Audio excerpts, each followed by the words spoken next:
Hi, I'm Brad Weil from the Go Wild team at RE/MAX. If you're thinking about buying a house in Guelph, watch this quick video. I'm going to talk to you about what's going on in the Guelph real estate market and how that's going to impact you as a buyer. So October was a really strong month for the Guelph real estate market. We saw the active number of listings go down by 18% while sales increased by 16%, which means we went to a stronger seller's market. There was less selection and higher demand. So from a buyer's perspective, it got a lot more competitive, and we did see more houses go to multiple offers.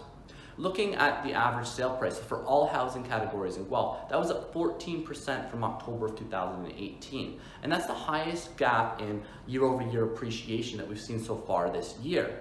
And then when you look in more detail, you look at all the different housing categories, so detached, attached, and condo-style apartments, they were all up dramatically.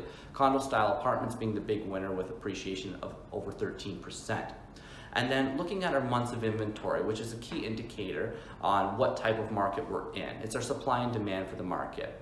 So it determines if we're in a buyers, sellers, or balanced. So we went down to 1.62 months of inventory, which is the lowest it's been in 2019, which means that October was the strongest sellers market we've had so far this year. So from a buyer's perspective, what does this all mean? Well, if we're continuing to go into a stronger seller's market, that means prices are going to continue to go up. And although selection is lower right now this time of year, you're probably going to be able to buy something for a better price in the end of 2019 than what you're going to pay for it in the new year. And there are some really good opportunities that come up this time of year. There's a lot of sellers who are quite motivated to get their house sold before the holidays, as they're worried about having to carry the house over the winter. A really good tip is to look out for vacant properties, because the utilities are starting to get higher this time of year, and a lot of those sellers are worried about having to deal with snow removal while not living in the home. So if you can go and buy a vacant property with a fairly quick closing, you can usually negotiate a lot better of a deal.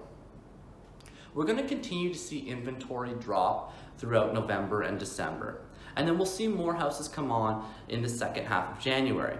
However, they're probably going to be listed at a higher price in that second half of January, and you're going to have a lot more buyer competition as well. If you have any questions about buying a house in Guelph, please comment below, and you can click the link below to download the full market report. Thanks and have a great day.